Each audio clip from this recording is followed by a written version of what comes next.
नमस्कार, मैं आपका मित्र सर्वमित्र। मसला है कि अगले महीने यानी जून 10 को हरियाणा की 2 राज्यसभा सीटों के लिए चुनाव होगा। इनमें से एक बीजेपी के खाते में और दूसरी कांग्रेस के खाते में जा सकती है। हम अगले कुछ दिनों में ये भी बता देंगे कि बीजेपी की ओर से कौन राज्यसभा का उम्मीदवार होगा और कांग्रेस की ओर से किसका नंबर लगेगा। लेकिन सवाल ये नहीं, सवाल ये है कि जिन 2 राज्यसभा सदस्यों का कार्यकाल खत्म हो रहा है उनको आप यानी हरियाणा वाले कितना जानते हैं।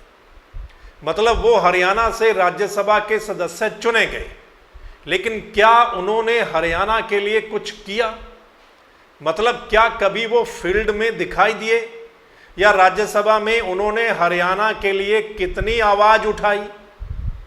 वो 2 नाम हैं, दुष्यंत गौतम जो बीजेपी की ओर से और दूसरे सुभाष चंद्रा जो निर्दलीय थे लेकिन बीजेपी और विपक्ष की सपोर्ट से वो राज्यसभा में पहुंचे थे। सुभाष चंद्रा को पूरा कार्यकाल मिला, लेकिन दुष्यंत गौतम चूंकि उपचुनाव पर यानी चौधरी बीरेंद्र सिंह के इस्तीफे के बाद खाली हुई सीट से राज्यसभा में पहुंचे थे, यानी उनको तकरीबन 2 साल और 2 महीने के करीब समय मिला। अब जब ये दोनों सीटें खाली हो रही हैं तो इन सीटों पर चुनाव होना है, तो हम चर्चा कर रहे हैं कि जो राज्यसभा में चुनकर जाते हैं वो कितना ख्याल रखते हैं उस स्टेट का जहां से वो चुनकर जाते हैं, चाहे वो किसी भी पार्टी से क्यों ना हो। फिलहाल इन दोनों नेताओं की ही बात करें तो क्या ये कभी हरियाणा में काम करते हुए दिखाई दिए, या आपने कितनी बार राज्यसभा में सुना है इनको कि ये नेता लोग हरियाणा के लिए वहां पर आवाज उठा रहे थे? आपको पता है राज्यसभा को उच्च सदन कहा जाता है और राज्यसभा के सदस्य का 6 साल का कार्यकाल होता है।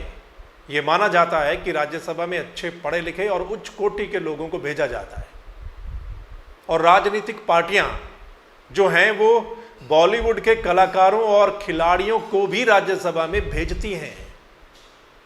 लेकिन ये लोग कितना राज्यसभा में नजर आते हैं या फिर कितनी आवाज उठाते हैं, लोगों के बीच जाते हैं, ये आप सब जानते हैं। राजनीति के ही कुछ लोग तो यहां तक कहते हैं कि राज्यसभा की सीट बिकती भी हैं और मोटे पैसों में बिकती हैं, जिनके पास अथाह पैसा होता है। और अगर ऐसा है तो लोकतंत्र में ये ठीक नहीं है। यानी उच्च सदन में ही अगर कोई ऐसे पहुंचेगा तो आप ही बताइए कि क्या ये लोकतंत्र के लिए सही है? लोकसभा के सांसद बनने के लिए तो आपको पता है चुनाव लड़ना पड़ता है, आप लोग वोट करते हैं, यानी जनता वोट करती है और लोकसभा की सीटों से ही फैसला होता है कि देश में सरकार किस पार्टी की बनेगी। लेकिन राज्यसभा सांसद के लिए विधायक वोट करते हैं और अमूमन किसी भी पार्टी का हाईकमान ऊपर से ही नाम भेजता है, यानी उम्मीदवार बनाया जाता है और विधायकों को बोल दिया जाता है कि किसको वोट करना है। लेकिन जो भी नेता राज्यसभा में पहुंचते हैं उनको जिम्मेदारी लेनी चाहिए, लोगों के बीच जाना चाहिए, लोगों की समस्याओं का समाधान करवाना चाहिए, उच्च सदन में स्टेट के मुद्दों को सरकार तक पहुंचाना चाहिए। खैर, आपको क्या लगता है जो हरियाणा की 2 सीटें खाली हो रही हैं, जिनकी खाली हो रही हैं, उनके बारे में कमेंट करके बता दीजिए।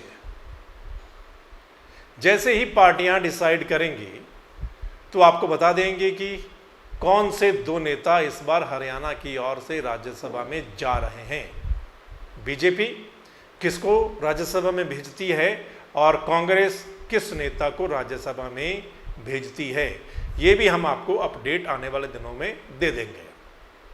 लेकिन आपने अपनी राय बतानी है। जो राज्यसभा में 2 लोग पहुंचे जिनका कार्यकाल खत्म हो रहा है, क्या उनको आपने राज्यसभा में बोलते हुए सुना? कितनी बार सुना? या आपके बीच क्या वो कभी आए? क्या हरियाणा के लिए बात की? क्या आपका समाधान करवाया कुछ? आपने अपनी राय देनी है कमेंट करके, और इस वीडियो को शेयर करना ताकि तमाम लोगों तक ये वीडियो पहुंचे और वो लोग भी अपनी राय दें।